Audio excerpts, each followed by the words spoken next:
Hello everyone, how are you all? Today we are going to discuss chapter number 15, body fluid and circulation of class 11. Okay, now first of all we know what is the need of body fluids. So basically in our body there are many types of waste present in our body. So that is very essential to remove all the waste from our body to proper function कि हमारा जो tissue proper function of tissues जो हमारे tissues है उनके proper function के लिए it is very important कि जो हमारी बॉडी में वेस्ट है उनको हम क्या कर सकें इजीली रिमूव कर सकें। तो इसके साथ साथ बॉडी वेस्ट को हम रिलीज कर सकते हैं। उसके साथ साथ कि कुछ मटेरियल्स है उनको हमें क्या करना होगा, ट्रांसपोर्ट करना होगा from one place to another place. तो ट्रांसपोर्ट करने के लिए नीड है बॉडी फ्लूइड की। और उसके साथ कि जैसे कुछ अलग अलग ऑर्गेनिजम्स में, जैसे अगर हम बात करें सिंपल ऑर्गेनिजम्स की, तो उनमें वाटर के थ्रू वो रिलीज कर देते हैं कि भाई जैसे सिलेंट्रेटा है तो वाटर के थ्रू अपना एक्सक्रीटरी प्रोडक्ट्स है वो क्या कर देते हैं, रिलीज कर देते हैं। ठीक है, बट अगर हम हायर एनिमल्स की बात करें तो हायर एनिमल्स में वो किस तरीके से अपना एक्सक्रीटरी प्रोडक्ट रिलीज करते हैं, किस तरीके से वो मटेरियल को from one place to another place transfer करते हैं। तो in the higher animals they can transport their material from one place to another place with the help of body fluid।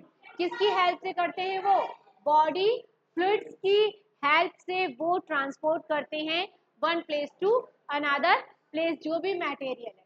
ठीक है, तो यहाँ पर basically body fluids are the medium of transport of nutrients, oxygen and other important substance in the body. तो body fluid क्या करता है हमारे कि ये क्या है, this is a medium. Body fluid basically this is a medium of transport of nutrients, nutrients को ट्रांसपोर्ट करने के लिए, ऑक्सीजन को ट्रांसपोर्ट करने के लिए and other important substance in the body. जो अदर इम्पॉर्टेंट जितने भी सब्सटेंस है बॉडी में उन सबको ट्रांसपोर्ट करने के लिए किसकी रिक्वायरमेंट है, हमारी बॉडी फ्लूइड की। तो now basically how many types of body fluids.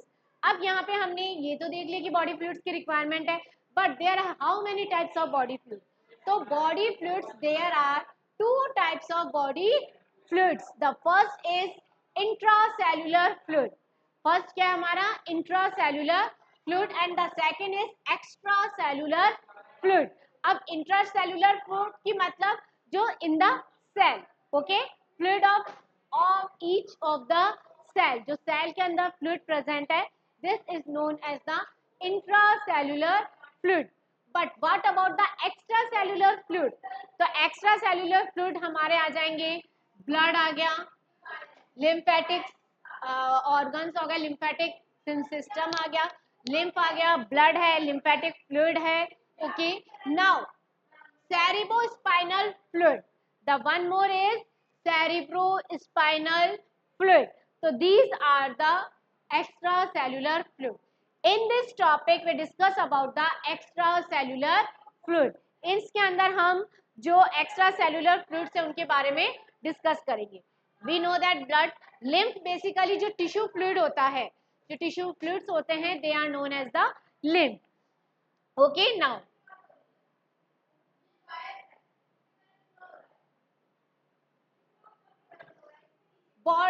blood is the most commonly used body fluid in most of the higher organism। कि blood क्या है, वो most commonly use में लिया जाता है कहाँ पे, higher organism पे। lymph also transport certain substance like proteins and fats। तो lymph system कहाँ होता है कि मान लो यहाँ पर एक, इन दोनों के बीच में जो सेल्स के बीच में जो प्रेजेंट है गैप, यहाँ पे प्रेजेंट होता है आपका लिम्फेटिक फ्लूइड। ठीक है, तो वो क्या करता है, बेसिकली प्रोटीन्स एंड फैट को क्या करता है, ट्रांसपोर्ट करता है। तो अगर ब्लड है तो वो जो भी ब्लड सारी बेसिकली ऑक्सीजन को ट्रांसपोर्ट करने में हेल्प करता है, न्यूट्रिएंट को ट्रांसपोर्ट करने में हेल्प करता है। बट हमारे प्रोटीन और फैट्स को कौन ट्रांसपोर्ट करेगा, प्रोटीन एंड फैट्स को ट्रांसपोर्ट करेंगे lymphatic system. Now we discuss about the blood.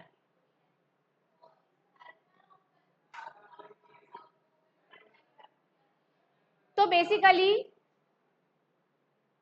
blood is a fluid connective tissue composed of a fluid matrix, plasma and blood corpuscles।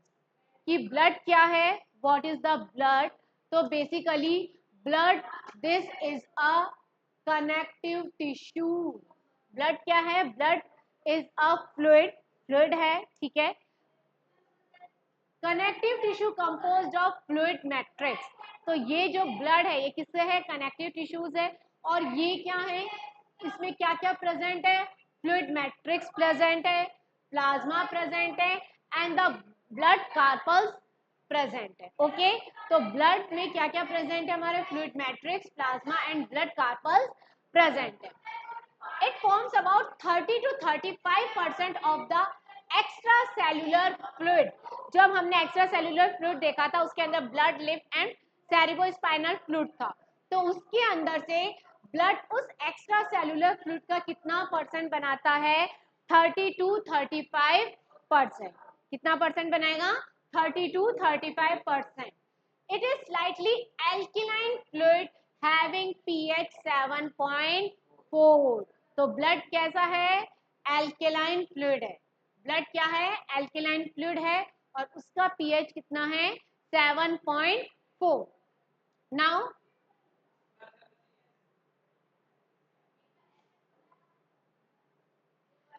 This is a blood. अब यहाँ पर हमारा blood जो है, basically blood is divided into two parts. Blood को हमने to parts में divide किया है। One is formed element and the second is plasma। ठीक है, one is formed element and the second is plasma। तो जो प्लाज्मा है it makes 55% of the blood। Plasma कितना बनाता है, 55% of the blood। Plasma blood में कितना परसेंट बनाता है, 55%। और जो formed element है they are make 45% of the blood.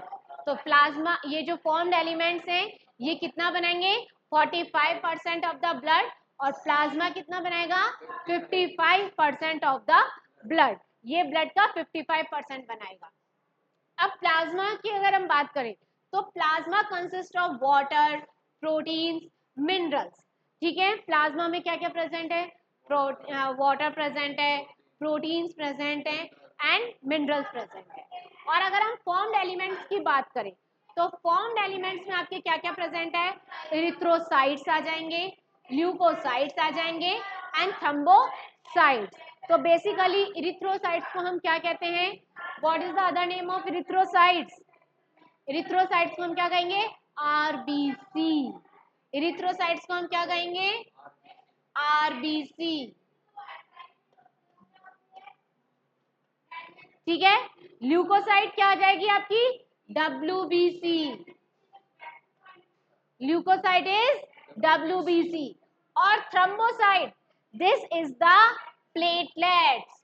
What is this? This is the platelets.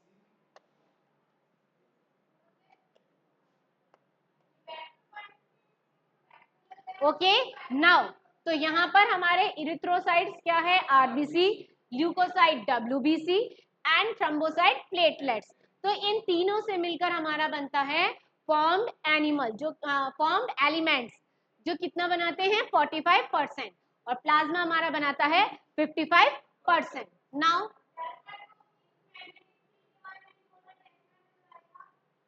Now here we discuss about the plasma. First हम किसके बारे में डिस्कस करेंगे, प्लाज्मा के बारे में डिस्कस करेंगे। नाउ तो बेसिकली इन द प्लाज्मा कैसा होता है, is strong coloured viscous fluid that constituent 55% of blood volume, जो मैंने अभी आपको बताया था। ठीक है, कि क्या है, कलर्ड विस्कस फ्लूइड है। प्लाज्मा कैसा है, कलर्ड विस्कस फ्लूइड है दैट कंस्टेंट कि 55% ऑफ ब्लड वॉल्यूम जो बना रहा है। नाउ अगर हम प्लाज्मा की बात करें तो प्लाज्मा के अंदर बेसिकली जो वाटर प्रेजेंट है, प्लाज्मा में क्या प्रेजेंट है, water and solute, water and solute. तो वाटर का जो परसेंटेज है this is the 90 to 90% of water. तो वाटर का परसेंटेज कितना हो गया, 90 to 92% ऑफ वाटर। तो प्लाज्मा में ज्यादा क्वांटिटी में क्या प्रेजेंट है, वाटर। नाउ अब 6 to 8% प्रोटीन्स, कितना प्रोटीन्स भी प्रेजेंट है, हमने देखा था प्लाज्मा में वाटर प्रेजेंट है, प्रोटीन्स प्रेजेंट है। तो प्रोटीन्स की कितनी है, 6 to 8% ऑफ प्रोटीन्स। अब यहाँ पर ये कौन कौन से प्रोटीन्स हैं जो प्लाज्मा में प्रेजेंट है, there are 3 types of protein which is present into the plasma. One is fibrinogen, second is albuminous and the third is globulins.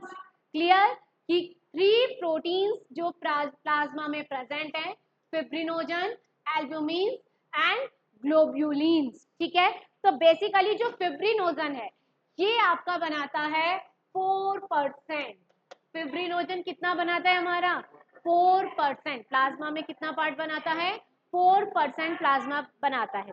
अगर हम ग्लोब्यूलिन्स की बात करें तो दिस इज द 36%।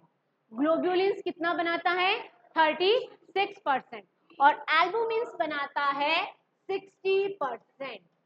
एल्बुमिन कितना बनाता है, 60%। जो एल्बुमिन है जैसे कि एग वाइट जो होता है, egg white this is the albumin. ठीक है, और बेसिकली ये किसमें हेल्प करता है, ऑस्मोटिक बैलेंस में।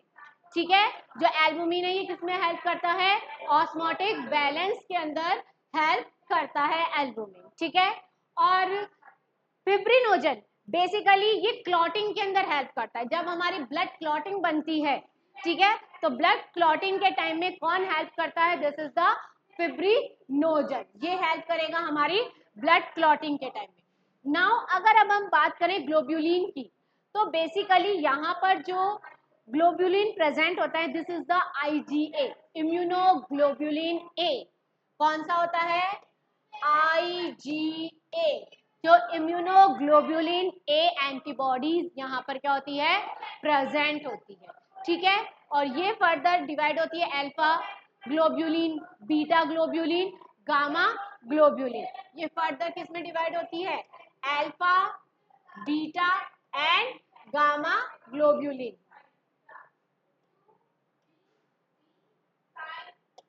तो यहाँ पर ये जो फर्दर डिवाइडेड है this is the alpha, beta and gamma globulin के अंदर ये डिवाइडेड होती है। अब जो अल्फा ग्लोब्यूलिन है ये क्या काम करती है, अल्फा और जो बीटा ग्लोब्यूलिन है ये दोनों क्या करते हैं, फैट मॉलिक्यूल्स हैं, या फिर आप मान लो कि इसके अंदर जो फैट सॉल्युबल वो है, टिश्यूज के अंदर जो भी लिपिड है या फैट सॉल्युबल जितने भी एलिमेंट्स हैं उनको क्या करती है, ट्रांसपोर्ट करने में हेल्प करती है अल्फा और बीटा ग्लोब्यूलिन। ठीक है, और जो गामा ग्लोब्यूलिन है this is the connected, okay, ये कनेक्टेड का काम करती है। नाउ इसके अलावा और क्या प्रेजेंट है प्लाज्मा में, glucose, amino acids, small amount of minerals like sodium, calcium, chlorine etcetera, ये सब भी किसमें प्रेजेंट है, प्लाज्मा में प्रेजेंट है। ठीक है, तो क्या क्या प्रेजेंट हो गया हमारे प्लाज्मा के अंदर। अगर हम प्लाज्मा के बारे में बात करें तो प्लाज्मा में हमारे वाटर हो गया 90 to 92%, प्रोटीन्स प्रेजेंट हो गए 6 to 8%। कौन कौन से हो गए, फिब्रिनोजन, एल्ब्यूमिन और ग्लोब्यूलिन। ठीक है, उसके अलावा क्या क्या प्रेजेंट हो गया, glucose, amino acids, small amount of minerals like sodium, calcium and chlorine etcetera, these all are present into the plasma. Okay, now next, erythrocytes, leukocytes and platelets are collectively called formed element. just अभी हमने about एक slide में देखा था कि formed element को हमने divide किया था इरिथ्रोसाइट्स, ल्यूकोसाइट्स एंड प्लेटलेट्स। तो तीनों मिलके क्या बना रहे हैं, हमारे formed element. Now here we first discuss about the erythrocytes. अब यहाँ पे हम सबसे पहले किसके बारे में डिस्कस करेंगे, इरिथ्रोसाइट्स इरिथ्रोसाइट्स के बारे में। तो erythrocytes are most abundant cell in human body. Total blood count of RBC is 5-5.5 million. The number of RBC, अगर हम RBC का नंबर बताएं कि कितने नंबर RBC प्रेजेंट है तो कितना है 5.5 मिलियन RBC प्रेजेंट है. तो कितने मिलियन RBC प्रेजेंट है 5-5.5 मिलियन RBC प्रेजेंट है, which is slightly less in females due to the menstruation. Females में थोड़ी सी कम होती है due to the menstruation cycle की वजह से उनमें थोड़ी सी कम होती है. It is formed in bone marrow. कहाँ पे फॉर्म होती है RBC? Bone marrow में. So the place where it is formed in the bone marrow. Nucleus is absent in mammalian RBC having biconcave shape. तो यहाँ पर हम ये देख सकते हैं कि what is the shape of RBC. RBC का शेप कैसा होता है? बाइकॉन्केव शेप. RBC का शेप कैसा है? बाइकॉन्केव शेप है RBC का. और RBC अब यहाँ पे ये देखना है nucleus is absent in mammalian RBC. तो basically if we talk about the RBC, तो इन द RBC जो यू मान लो कि जो इमैच्योर RBC होती है, इमैच्योर RBC के अंदर न्यूक्लियस प्रेजेंट होता है, बट जब वो मैच्योर हो जाती है RBC तब उसमें से न्यूक्लियस एब्सेंट हो जाता है. तो यहाँ पर जो हम डिस्कस कर रहे हैं कि nucleus is absent in mammalian RBC, तो मतलब हम यहाँ पे किसकी बात कर रहे हैं? मैच्योर RBC की बात कर रहे हैं. और इमैच्योर RBC उसके अंदर न्यूक्लियस प्रेजेंट होगा और मैच्योर RBC में न्यूक्लियस एब्सेंट होगा. और biconcave shape, every 100 ml of blood contain 12 to 60 gram of, कि यहाँ पर शेप कैसा है? बाइकॉन्केव शेप है. अब यहाँ पर every 100 ml of blood contain 12 to 16 ग्राम, तो कितनी ग्राम होगी उसमें? 100 ml अगर हम ब्लड की बात करें तो उसमें कितनी होगी? 12 to 16 gram. Okay, now hemoglobin, 12 to 16 gram of hemoglobin, they have life span of 120 days. तो यहाँ पर देखो एक चीज इंपॉर्टेंट है कि every 100 ml blood contain 12 to 16 gram of haemoglobin. तो जो हीमोग्लोबिन मॉलिक्यूल है, यहाँ पर हीमोग्लोबिन क्या क्या सिंबल है? HB. हीमोग्लोबिन का क्या सिंबल है? HB. तो हीमोग्लोबिन के अंदर यहाँ पर 4 तो क्या प्रेजेंट होते हैं? Iron molecule. ठीक है, 4 तो यहाँ पर क्या प्रेजेंट है? Iron molecule. और यहाँ पे 12 to 16 ग्राम प्रेजेंट होती है. क्या प्रेजेंट होती है? 12 to 16 ग्राम ऑफ ब्लड. कितना प्रेजेंट होता है यहाँ पर? 12 to 16 ग्राम ऑफ ब्लड. ठीक है, और यही हीमोग्लोबिन जहाँ पे जो 4 आयरन मॉलिक्यूल्स हैं ये जाके फिर 4 ऑक्सीजन मॉलिक्यूल से क्या हो जाते हैं? बाइंड हो जाते हैं. क्लियर? कि मतलब यहाँ पे हीमोग्लोबिन का अगर स्ट्रक्चर देखें तो हीमोग्लोबिन में कितने प्रेजेंट है? 4 आयरन मॉलिक्यूल्स प्रेजेंट है और 12 to 60 gram of blood present है. तो इसके अंदर जो 4 आयरन मॉलिक्यूल्स है यहाँ पर ही 4 ऑक्सीजन मॉलिक्यूल्स आकर बाइंड हो जाते हैं. ओके, नाउ अब अगर हम लाइफ स्पैन देखें कि आरबीसी की कितनी लाइफ है, तो this is the 120 days. RBC की कितनी लाइफ है? 120 days. They are destroy in spleen. कहां पर जाके आरबीसी डिस्ट्रॉय होती है? स्प्लीन में जाकर. That is the reason it is known as the graveyard of RBC. RBC को और हम क्या कहते हैं? ग्रेवयार्ड ऑफ, ये सॉरी आरबीसी क्या, स्प्लीन को हम और क्या कहते हैं? Graveyard of RBC. क्योंकि आरबीसी कहां जाके डिस्ट्रॉय होगी? स्प्लीन में जाकर डिस्ट्रॉय होगी. ओके, तो this is the all about RBC यानी इरिथ्रोसाइट्स. ओके, नाउ नेक्स्ट हम डिस्कस करेंगे अबाउट ल्यूकोसाइट्स. तो ल्यूकोसाइट्स के अंदर बेसिकली आपके ल्यूकोसाइट और WBC are colourless due to absence of haemoglobin. This is the main point कि आरबीसी में क्या प्रेजेंट है, haemoglobin, that is the reason उसका कलर क्या है, रेड कलर है। बट डब्ल्यूबीसी कैसी है, कलरलेस है। क्यों कलरलेस है, क्योंकि यहाँ पर हीमोग्लोबिन क्या है, एब्सेंट है, हीमोग्लोबिन एब्सेंट है, that is the reason it is the colourless. और कितनी क्वांटिटी होती है ल्यूकोसाइट की, क्या नंबर होते हैं ल्यूकोसाइट्स के, 6000 to 8000 of WBC present in each ml of blood. ठीक है, कितनी WBC प्रेजेंट होती है, 6000 to 8000 of WBC are present in each ml of blood. एक ml, each ml of blood में कितनी होगी, 6000 to 8000 WBC present. Okay, now WBC को फर्दर हम टू पार्ट्स में डिवाइड करते हैं कि यहाँ पे अगर हम WBC के बारे में डिस्कस करें तो WBC को फर्दर हम टू पार्ट्स में डिवाइड करते हैं। एक हम डिवाइड करते हैं ग्रैन्युलोसाइट्स में और दूसरा हम डिवाइड करते हैं ए ग्रैन्युलोसाइट्स। ग्रैन्युलोसाइट्स इट मींस कि जिसमें ग्रैन्यूल्स प्रेजेंट है, एंड ए ग्रैन्युलोसाइट इट मींस कि जिसमें ग्रैन्यूल्स प्रेजेंट नहीं है। ओके, तो यहाँ पे जो ग्रैन्युलोसाइट्स है, this is the eosinophils, basophils and neutrophils. और जिसमें ग्रैन्युलोसाइट्स के अंदर आपके eosinophil, basophils and neutrophils, and A granulocytes में आ गया आपका लिम्फोसाइट्स एंड मोनोसाइट्स। तो यहाँ पर अगर हम ग्रैन्युलोसाइट्स की बात करें तो ग्रैन्युलोसाइट्स में सबसे पहले हम किसके बारे में डिस्कस करते हैं, इओसिनोफिल्स के बारे में डिस्कस करते हैं। तो बेसिकली जो इओसिनोफिल्स होता है इस ये कैसी होती है, मल्टीलोब्ड।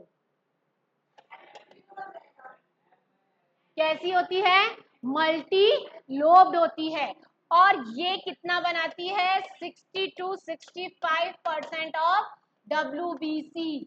ये कितना बनाती है, 60 to 65% ऑफ WBC ये फॉर्म करती है। ठीक है, और ये आपके एसिड होती है, मतलब ये स्टेन विथ बोथ,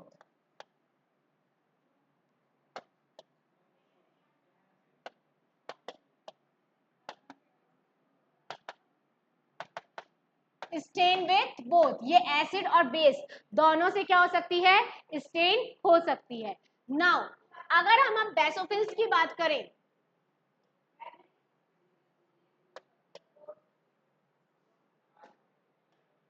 तो बेसोफिल्स आपका बनाता है, ये कैसी होती है, ट्राइलोब्ड। मल्टीलोब कैसी हो गई, जैसे ये सर्कल, इसके अंदर ये इतने सारे, ये हो गई आपकी मल्टीलोब। ट्राइलोब कैसी हो गई कि ये आपके 1 2 3 इस तरीके से ये हो गई आपकी ट्राइलोब। तो यहाँ पर तो ये जो ट्राइलोब है बेसोफिल्स, ये आपका कितना परसेंट बनाती है WBC का, ये बनाएगी 0.5 to 1%। कितना बनाती है, 0.5 to 1%। एंड बेसो मीन्स क्या होता है, बेस, बेसो मीन्स बेस। तो ये किससे स्टेन होगी, ये स्टेन होगी विद बेसिक डाई से। ठीक है, ये किससे स्टेन होगी, बेसिक डाई से स्टेन होगी। अब नेक्स्ट है आपका न्यूट्रोफिल्स।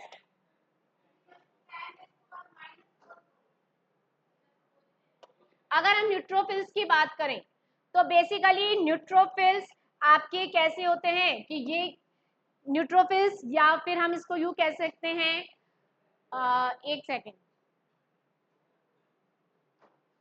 एक सेकेंड यहाँ पर हमारा एक मिस्टेक हो गया है कि बेसिकली जो न्यूट्रोफिल्स है दीज आर मल्टीलोब। न्यूट्रोफिल्स क्या है, मल्टीलोब्ड है। न्यूट्रोफिल्स हमारे मल्टीलोब्ड हैं और इओसिनोफिल बाइलोब्ड है। ठीक है, ये ध्यान रखना, न्यूट्रोफिल्स है आपका मल्टीलोब्ड,